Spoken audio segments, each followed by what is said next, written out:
السلام عليكم. تروح يا معود قول يا الله علي من هالضوجة. لك ما تقول احنا شايفين من دنيتنا بقضيها نت وفيس. والله ملينا. تعرف شنو اللي يخليك تضوج؟ هاي صلاتك بدها تأديها بالشكل الصحيح. تدري من زمان اقول عليك انت تفتهم؟ لك بابا واني وين اصلي؟ قل لي صلاتك. زين شنو السبب اللي يمنعك من الصلاة؟ لك بابا انت ايش تحكي؟ احنا كنا للنار. يا اخي ليش تظن انه الوصول للجنة صعب؟ انت شو مسوي حتى تروح للنار؟ تخابر بنات بالليل؟ اي. تشرب سجاير؟ اي.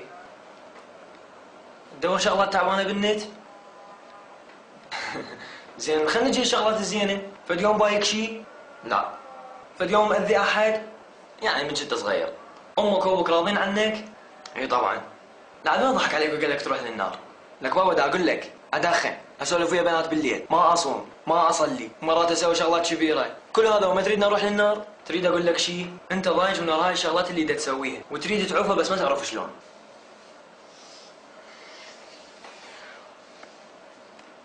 شوف الحل اسهل منه ماكو، بس شويه طول بالك وابقى وياي والله بس صلي، صلي وشوف حياتك شو راح تتغير. والشغلات العوجة من كيف يتعدلن. تعرف الله تعالى شو يقول؟ إن الصلاة تنهى عن الفحشاء والمنكر. مو بكيفك، غصبا عليك قم تمشي عدل. يا أخي ما أقدر، شيطاني قوي. لك شنو ما تقدر؟ آسف يا أخي شنو ما تقدر؟ تعرف الشيطان شو يقول رب العالمين على أبونا آدم؟ يقول لأحتنكن ذريته إلا قليلا. تعرف شنو أحتنكن؟ معناها يخلي حبل بحلقك ويجرك للمعصية جر مثل الحمار. لك تقبل واحد يجرك مثل الحمار وفوقها الشيطان؟ والصلاة ايش قد راح تاخذ منك؟ كل صلاة 5 دقائق بس، والله بالزايد 5 دقائق، يعني باليوم الواحد نص ساعة، انت خلي لك باليوم نص ساعة رب العالمين، لك بس شوية فكر بالوقت، 5 دقائق. لك يا ولد احنا مسلمين، وجدنا أفضل مخلوق انخلق على الأرض، وعدنا هذا، تعرف هذا شنو؟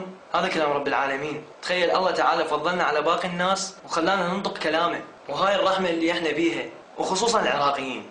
روح شوف الكفر اللي صاير بحلوق الشباب مثل النفس، والله لو ما رحمة رب العالمين كان هسه هجم بيوتنا علينا من وراء هذا الكفر. كل هذا وما تصلي وما تتوب للي خلقك ورحمك، والله بس فكر شوية زين، ترى الله عظيم واحنا كلش مقصرين والله، ولا تنسى هذا الشيء، الله ارحم الراحمين. تعوذ من الشيطان وقوم صلي لك ركعتين واحمد ربك انك مسلم، ترى غيرك جو القاع، والله يتمنى يرجع ولو لحظة واحدة حتى يتوب بها رب العالمين.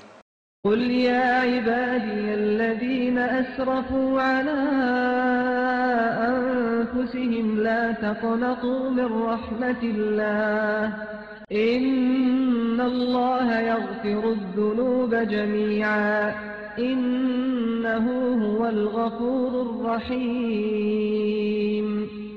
بالنهاية أنا أشكرك لأنك شاهدت الفيديو وأتمنى تكون استفادت من عنده، وآسف إذا تجاوزت عليك بشيء. السلام عليكم.